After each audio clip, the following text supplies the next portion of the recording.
right. Let's finish up this season, damn it.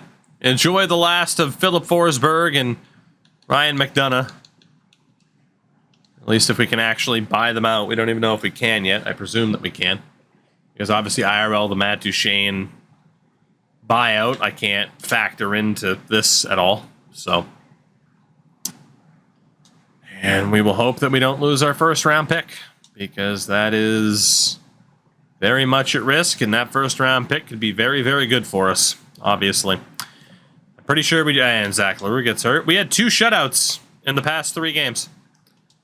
Kevin Lankinen is back from injury, so the Bussy goes down to the AHL.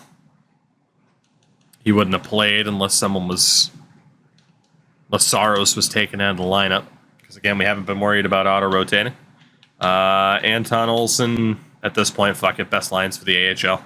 Has to be. We do have 30 wins this year, which is a hell of a lot more than I think one would have expected. Kevin Lankinen re-breaks his thumb. So welcome back, the Bussy. As Kevin Lankinen will end his career in Nashville by breaking his thumb twice and missing the vast majority of the season. So congrats to him, because again, Askarov's going to be the backup next year. I like to believe it was the other thumb. Fair. Zach LaRue will go best lines for Milwaukee. Can we hit 35 wins? We cannot. We finished the season at 34, 39, and 9. Second last in our division. Roman Josi was an absolute freak. Let's take a look at our numbers for the year. So Philip Forsberg in his last season as a Pred, because we have to fucking buy him out.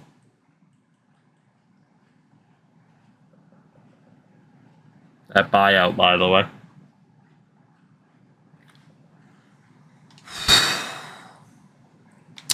Luke Evangelista, 36 points, and it really diminished from there. Obviously, we traded away a lot of players that actually could have done something. Grimaldi had 15 points in 50 games. Jasper Weatherby was actually really good. 13 points in 21 games. So shout out to Sharks legend Jasper Weatherby. Angela had 10 in 21. And apparently Phil Tomasino ended up playing a game somewhere along the line. That's not really surprising. I don't know when the hell that would have happened, but we held him to 1 game. It's fine. Roman Josi, 80 points on the year. McDonough had a pretty solid 37. He is also probably leaving this team via buyout if we have space to do it. Turns out the idea of buying out leadership is a bit rough, but hey, if someone wants to be cruel, we let him. In goal, UC Saros tried his damnedest. Kevin Lankinen did as well. But yeah, God bless UC Saros for trying. He did. He tried very, very hard. And then AHL-wise, Zach LaRue is certainly going to be ready for the NHL next season. Joakim Kamel, guys like that might not be too far behind. Milwaukee's actually looking pretty good already. We'll see for how long. Throughout the league, only 2 players had 100 points. They were both Dallas Stars, Robertson and Hintz. And McDavid up there. I'm surprised scoring was that low. Pasternak hit 70. And you had Matthews, McDavid, Robertson, Ovechkin, Scheifele, and Thompson all hit at least 50. Assist king for the record, Joe Pavelski. Defensively, Evan Bouchard, 94 points. You had Theodore, Sandin, Makar, Erik Karlsson, all at least a point per game. Obviously, Josi was pretty far up there. 26 goals for Theodore and Karlsson. Leading the way. Most goalie wins, Darcy Kemper, 2nd year in a row. The shutout leader with 10 was Casey DeSmith for Pittsburgh. And the save percentage king amongst starters, Darcy Kemper. Allmark was up there too for the Bruins. And for the rookies, Connor Bedard is probably not going to win it. It's likely to go to Kimmo Kukkonen. For the sole reason that his plus-minus is vastly superior. So Connor Bedard not likely to win the Calder over the generated Sens winger. So keep that in mind. But But yeah, that is our first real season at the helm. Done and dusted. I imagine Milwaukee made the play. Wow, Milwaukee didn't make the playoffs? They had to have, man. They had to have. Yeah, they did. 53 wins. All right, good. So the Admirals are back in the playoffs, second year in a row. Is there anything I can do in terms of sending down actual forwards to help them out? Problem is, if I send down someone like Evangelista, he might get pissed. 2, 3, 4, 5, 6, 7, 8, 9, 10. We need 2 forwards to go down. That can be Angelo and Mutter. That way we can just go best lines pretty much across the board and see if the AHL, that squad, can pull it together. We will just go with the best overall players and see if Milwaukee can get it done. NHL playoffs, by the way, Edmonton, Minnesota, Vegas, Anaheim, St. Louis, Winnipeg, Dallas, Colorado. In the East, it is Toronto, Florida, Ottawa, Detroit, New Jersey, and New York, Washington, and Columbus. Let's see, the Texas Stars, who did not have a very good record at all.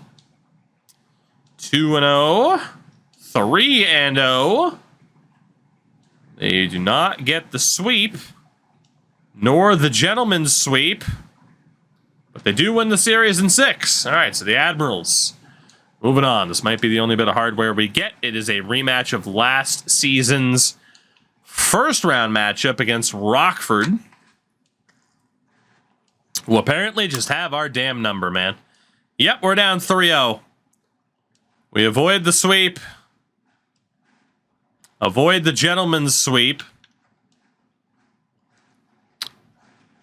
But lose the series in 6. Fucking Rockford, man. They did it again.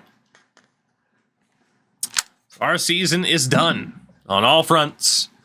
Rockford gets it done again as the Washington Capitals win the Stanley Cup. The Belleville Sens take home the Calder Cup. Alex Ovechkin and the Washington Capitals sweeping the Edmonton Oilers in the final. Sweeping the Edmonton Oilers in the final. For the record, the matchup you cannot see is Florida beating Toronto in 7 in the bottom right. And Belleville beat Rockford in 6. So, there you go. Let's see. Washington led by Ovi. I'm sure he won the Conn Smythe. 17 goals in 19 games is disgusting. And in goal, 926. Kemper's been unbelievable in this franchise mode so far. So Seattle and Washington, your first 2 champions. Jason Robertson wins the Art Ross as well as the Hart Trophy. Evan Bouchard wins the Norris. Calder does go to Kukkonen. Ovi does win the Conn Smythe. Kemper the Vezina. And the Jennings. Vallette in Vegas wins the Coach of the Year. Austin Matthews wins his first Selke. Robertson, the Ted Lindsay. David Pasternak, the Rocket Richard. In the AHL, Zach LaRue led the league in scoring and was league MVP. Okay. And scored the most goals. And was the top rookie. Holy shit. All right. Well, say hello to one of your one of your stars of the series, at least I hope. He'll be on the NHL left wing next season. Defenseman of the year was Adam Wilsby. What a season for Milwaukee, and then they blew it. Askarov won goalie of the year. Holy shit. Angus Cruikshank, though, was MVP of the playoffs. Wow, we cleaned up in terms of regular season awards, but couldn't get it done in the postseason. So with that, we got a couple of things we got to sort out. And we will do these as quickly as we can. I still don't believe we can officially buy out anybody. We are not yet in buyout season. So we got a couple of things to sort out as we get to our first draft. First and foremost, we have won the lottery. The Nashville Predators move up from 6-1. However, we might not get to make that pick.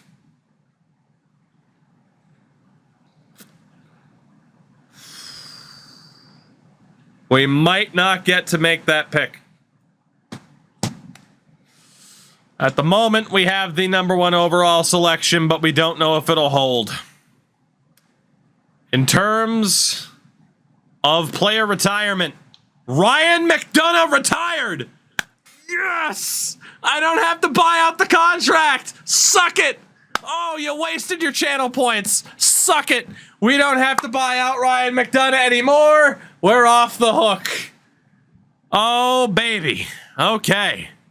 Well, that helps a lot. Thank you, Ryan. You know what? I'm putting on my McDonagh jersey just for that. Just for that, Ryan. I am putting on... Now, it's a Rangers jersey. But my boy, Ryan McDonagh. We are putting this bad boy on. Whew. For Ryan McDonagh. What a boy. I will celebrate whatever win I can get because I shouldn't be winning a damn thing in this challenge because there's way too much going on and way too much stacked against me. I'm still going to win, and it's because of lovely, lovely players like Ryan McDonagh helping me out. So it's beautiful. It's beautiful. Yeah. And that's what happens, too, when you use buyouts at the start of the season instead of at the end. If you had done it at the end, you would have guaranteed in that re-sign phase that somebody had to go. But no. Ooh, shiny new toy. We got to click it immediately. No, this is what happens. Have some patience, children. Shit. Beautiful. Beautiful. So shout out to Ryan McDonagh saving my bacon. You'll love to see it. Bouncy, thank you. Milan Lucic is also gone. Riley Nash, Ryan Reeves. Ryan Reeves is also gone. And then, of course, defensively, McDonagh, Matt Irwin, Kevin Connaughton. Nobody else too crazy. Oppenheimer got me depressed. I can't believe it. Corey Schneider's also gone. Beautiful. All right, so we got the first overall pick, which is good news momentarily. Ryan McDonagh retired, which is good news. That saves us from another buyout. Nobody became a coach. I'm just trying to walk through this. Nobody became a coach. Shout out to Cool Down. I gotta be honest. I think I gotta punish you. I could say, well, the next season. Nope, you fucking blew it. You wasted your points on the Gretzky maneuver. You wasted your points. That's what happens. Players became scouts, but not coaches. You wasted your points, chat. Learn a lesson. Learn a lesson. Be more strategic.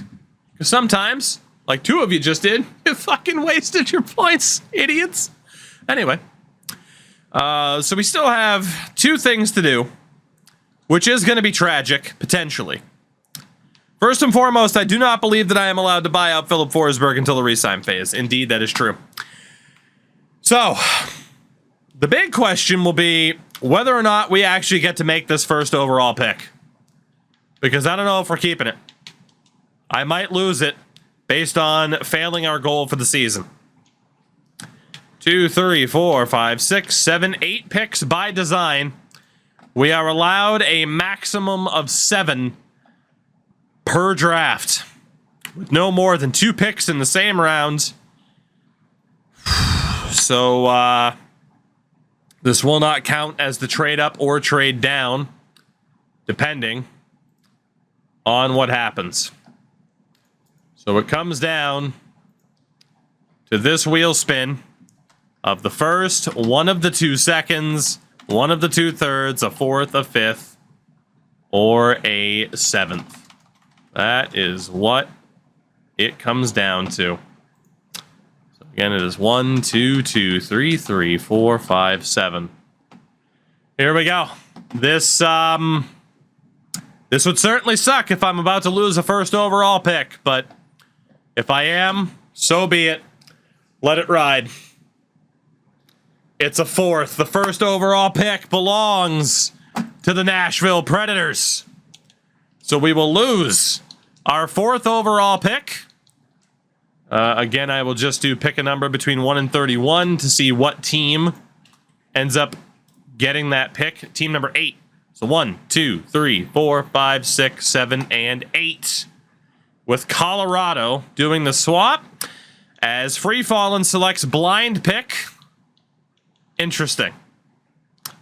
That's also a thing. I knew people were going to be harsh about the pick, which is fine by me. So there is that 4th round pick gone. So blind pick means that we have to take the first player without any draft info whatsoever. But I can trade this pick. This could be my one trade. Oh, would you look at that? We don't have any information on Macklin Celebrini. I can't believe it. I should just take him. This is why you fucking wait, Free Fallin'. You blew it. You blew it. I can take Celebrini, Immonen, or Catan. Oh my god. Well, I'm fine then. Imagine wasting more points. You guys are bad at this. You guys are bad at this. So, we can take Macklin, the unknown potential. Olli Immonen, as Popcorn Chicken goes for the Mayu. I was ready for that one too. So the Mayu means we have to... Oh, the water went down strong. We have to draft someone with character issues. However, they don't stack. Good try. Good try. They're individual ones. So this pick, we have to take somebody with no info, and the next pick has to be someone with character issues. So I hate to tell you, they don't stack. Good try, though. Good try. So it's either Berkeley, Catone, Olli Immonen, or Macklin. It's probably going to be Macklin. Reason for that is I do believe he's a little bit better than Berkeley. And Immonen's not dual position, but Macklin is. So for the sole fact that he's dual position means he's very, very valuable to us. However, I do need to check to see, is there a deal out for the... no, there isn't. So we can't trade the pick. Nobody wants it. So first overall, from the Seattle Thunderbirds, taking old Max Celebrini, who will be our pick and count as the no info selection. So Mac, welcome in. We don't know how good you are at all. So that's fun. Now, I am allowed one trade up. One trade up per draft. I am allowed one trade up per draft. And one trade down. He is a real player, yes. And again, we also have to pick one of each position. So that is currently another thing to keep an eye on. So, we lost our random draft pick, which was the 4th. The next guy needs to have character issues. We only have the 7 picks. I don't think I'll really have enough to find a way to trade up. Islanders, Carolina, Bruins. What would this cost? Too much. Too much is the answer. So he's either the center or the open slot. Exactly. Exactly. We shall see which one it is. We'll check the New York Rangers. We'll check Colorado. And we'll check Washington, too. I just want to see if it's worth using the one trade-up that I have here. Although it probably isn't because we got the character issues.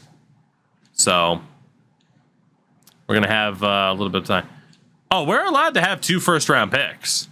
We're just not allowed to have 3 or more first-round picks. We're allowed to have 2 picks in a single round, but no more than that. But yeah, given the character issue thing... the likelihood that we find the crossover that we're looking for, the value, that did probably screw me out of trading into the round. So we will go to pick number 38. We'll risk it. Well, actually, let me take a look at the draft class. There's nothing that says I can't take a look at the draft class. It's just when I'm drafting, I'm not allowed to scroll down from here. I could still scout a little bit. Let's go towards the end of this round. Lot of unknown players. Jesus Christ, our scouting department took the whole fucking week off. Yeah, the odds that I find someone with character issues are screwed. Whew, and we'll have to fire a random scout, which is fine by me. They deserve it at this point. So who the hell can we target for this? A-Greens. We're firing 2 random scouts. Good to know. Problem is, you mistimed that to a time where I was going to fire scouts anyway, instead of doing it in the middle of the season. So, you know, go ahead and keep misusing and mistiming things and wasting your points. I'd fire them all, but I'm out of points. I mean, A-Greens, the best part is I was going to fire them anyway. So, all right. Yeah, we're going to have a very tough time finding someone with character issues. And if there's some... Tom Lashunov. We have to trade up to the 8th pick. Unless there's someone else, we have no choice but to trade up to the 8th pick. Or Clark Caswell around 20. I have to trade up, probably. Lashunov, Caswell. Is there anybody else heading into the second round between Lashunov or Caswell? Anybody at all, please. Ezra O'Neill. Around pick 61. That's the better way to do it. We're looking at around pick 61 for Ezra O'Neill. Do we have a pick around that time? We do. Pick 56. That should work out perfectly. So we should still... I got to trade down from 38 because our next pick has to be someone with character issues. I have to trade down with this pick, but then we can take Ezra O'Neill.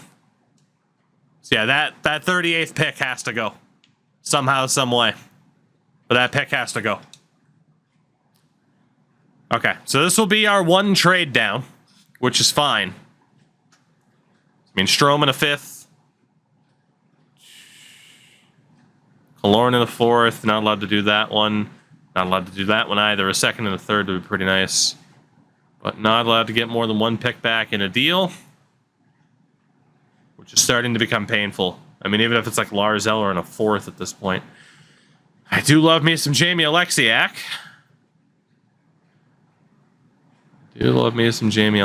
Zach Whitecloud. Alright, so we're looking at Strome. We're looking at Killorn. For a boatload of money on Killorn. I'm honestly... as much as I like Alexiak, I mean, Strome or Killorn makes a lot of sense. It makes a lot of sense. Or even a Bjugstad. Someone to bolster the forwards, because we saw in the AHL, we have a lot of defensemen in the system. I think... we're going to make this quick. Oh, fuck. Somebody made their selection. Done by nice try, Chicago, right? All right, so that 38th pick. I'm going to do it quick. It seems kind of crazy to go after it, but I'm going to go for Alex Killorn and a 4th for our 38th pick. So that is my 1 trade down, and we recoup a 4th round pick. So I am not allowed to trade down again. Can't trade down again in this draft. We could trade up once. It still doesn't break our rule of having more than 2 picks in the first round. 2, 3, 4, 5, 6, and still 7 picks in the draft in total. So honestly, the Killorn pickup isn't brutal. It's not. So let's go ahead and sim to our next pick, pick 56. And there is O'Neill. We nailed it. Player with character issues, Ezra O'Neill. Done deal. We'll take the Frenchman. And honestly, he ends up being a medium top 6 anyway.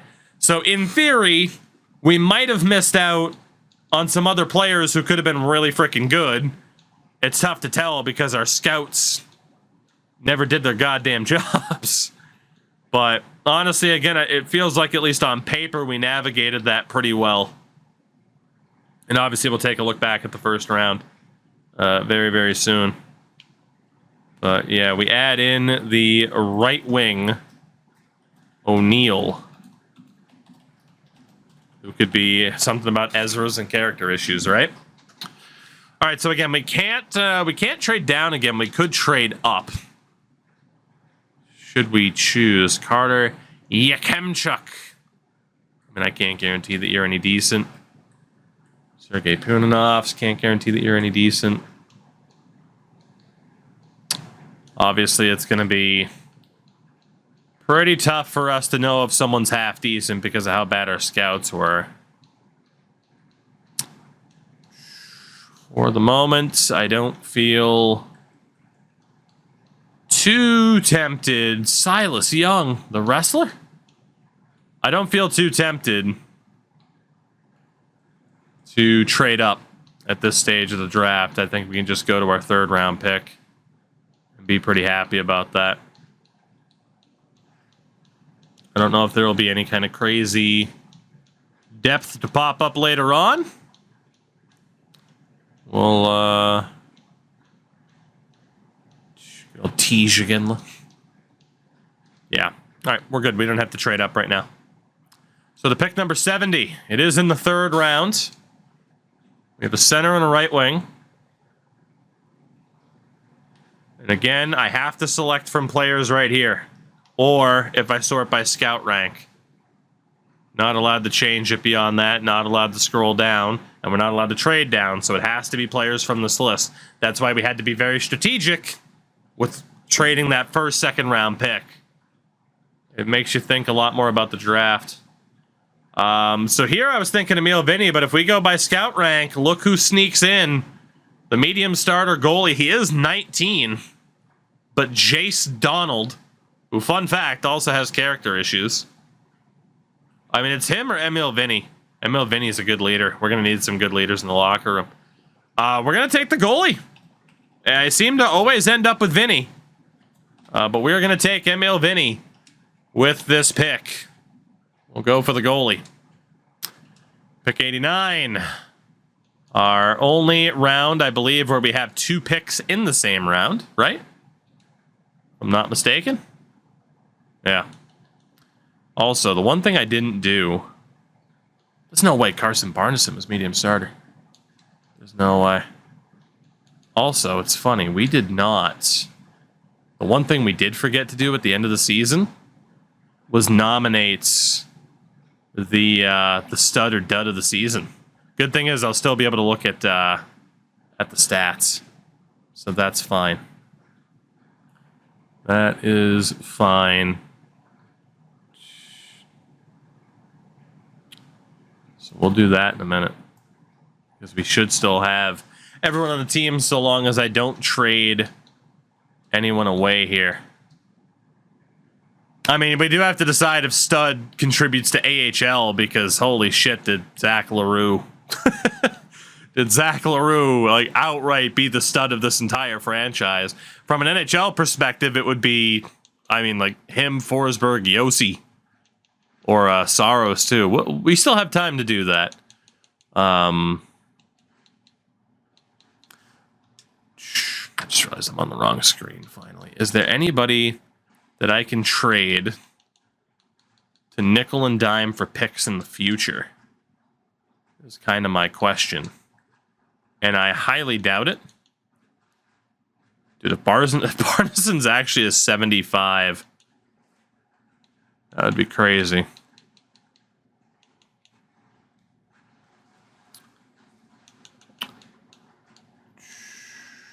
Willsby's deal is going to be up. He was very good this past year.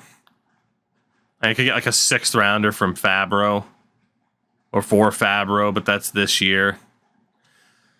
I don't think there's going to be anybody to try to move on from. Luke Schen's going to be here for quite a while. Carrier, we'd just be swapping out for other pending UFAs. Yeah, I don't think there's going to be any guys left to try and move on from, unless we wanted to try to immediately flip Alex Killorn.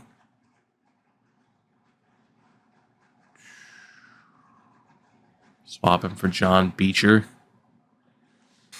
Move Killorn for Evanoff in a third. But I got to be honest, having someone like Killorn on the team would be really good for cap space. It would be really good for cap space. I think we're good. I think we are. I can't really see who else would be in that conversation to try to flip, you know? I think we're good.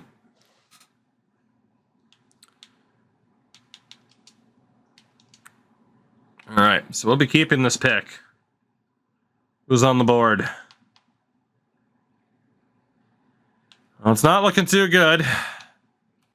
There's Alexander Vishnevsky. Pavel Teutin. If we sort by scout rank, Vishnevsky happens to be there twice.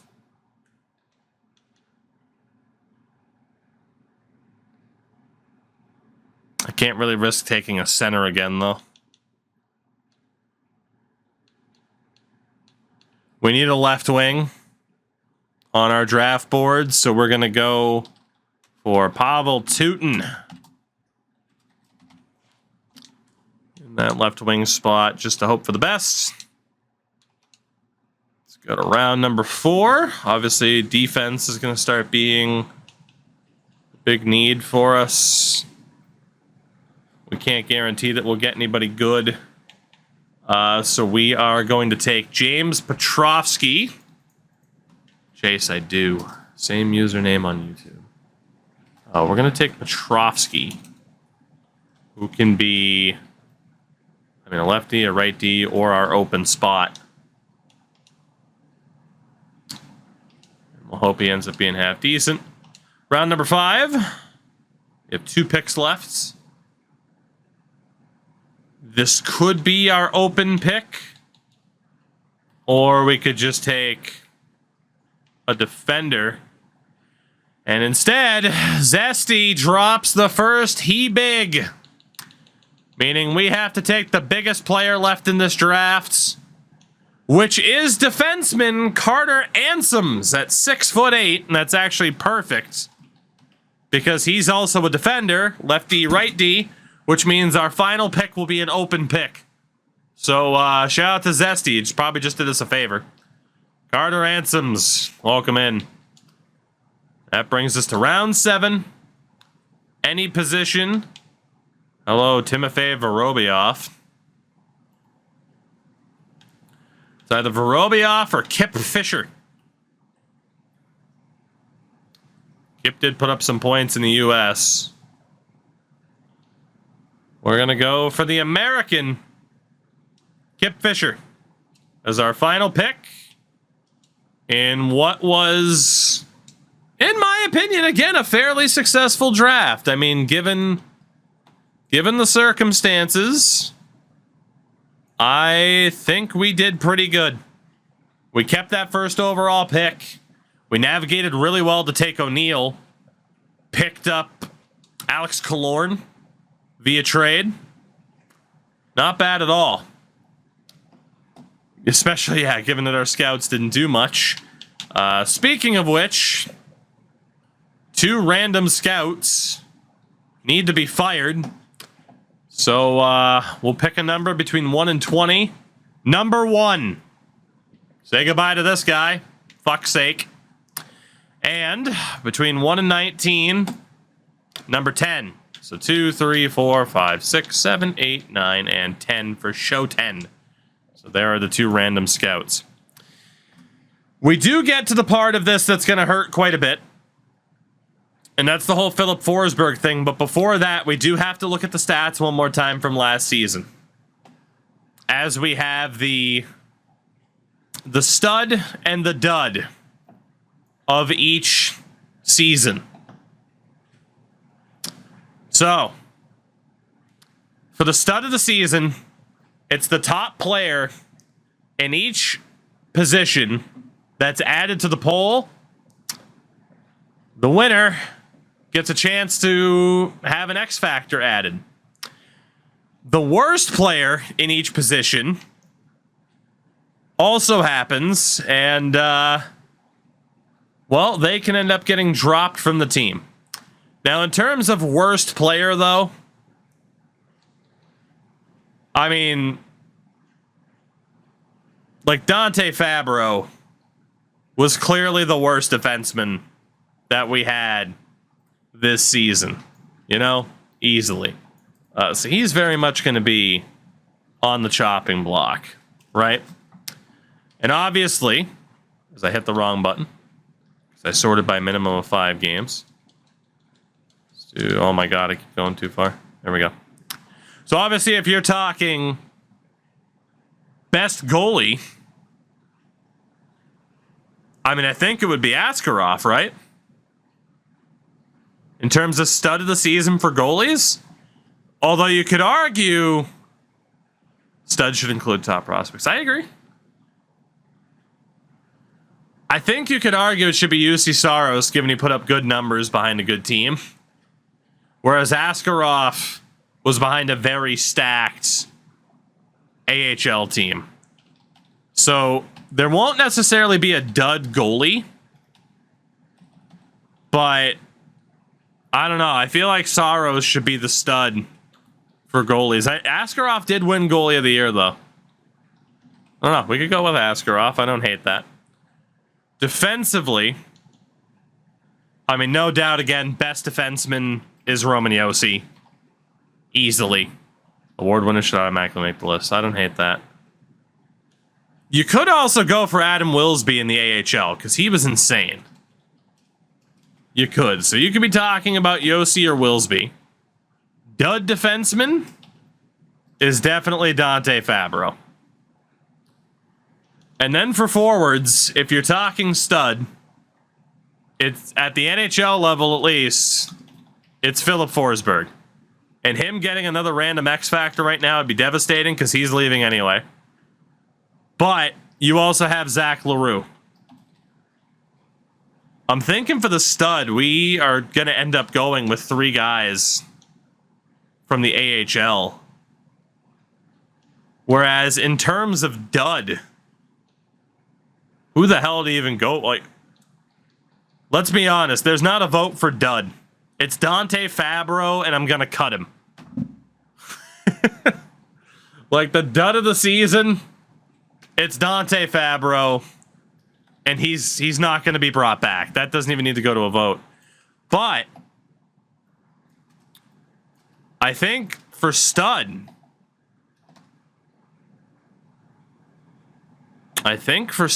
it's down to one of those 3 prospects. So what we're going to do is lead this up to a poll. The winner of this poll will have a chance at earning an X Factor. It's not guaranteed, but they'll at least be in the conversation. Your 3 options are Zach LaRue, who won essentially every award there was to win in the AHL last season. Top point getter, top goal scorer, rookie of the year, outright MVP. I mean, he won it all. He was phenomenal. Defensively, you have a big surprise in Adam Wilsby, who had 53 points in 71 games. He was a plus 44. He dominated with Milwaukee. And I mean, a further breakout for him could be huge for us. And then there's Askarov, who won goaltender of the season.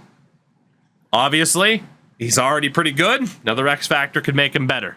I'm going to leave that up to you guys as to who ends up in the conversation for having the chance at the upgrade. And while that happens, let's get to the worst part of this offseason. By far. We knew it was coming. Philip Forsberg, who again has extra salary for the retentions. Shout out to Colonial for the raid, by the way.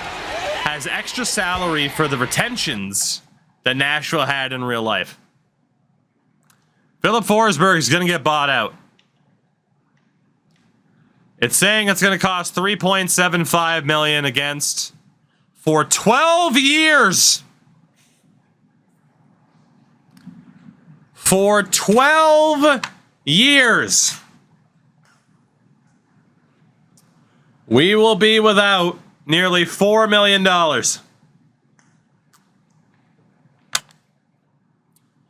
So there's your internal cap. Philip Forsberg. Has become our Rick DiPietro. Forsberg has been bought out. That is brutal. And our dud of the season, Dante Fabro, will be outright released. The only question now is who's going to get this vote, and Zach LaRue is going to win this vote in a landslide. In a landslide. So with that, it comes down to this. Will Zach LaRue earn an ability for his performance this season as stud of the season? It's yes or no.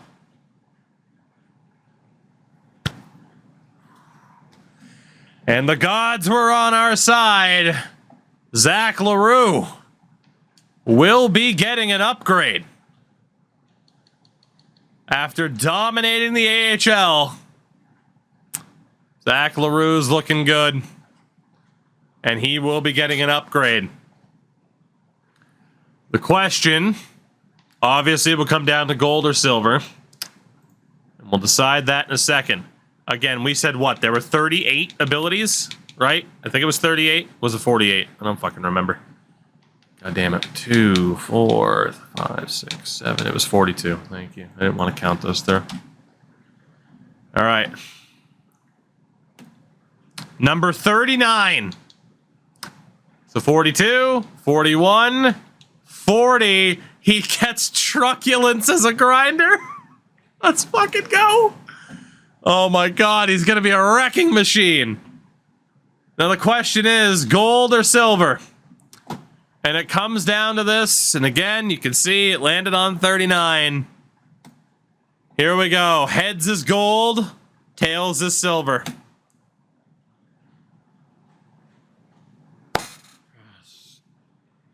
Gold truculence to Zach LaRue as a reward for being named stud of the season for our first real season with the team.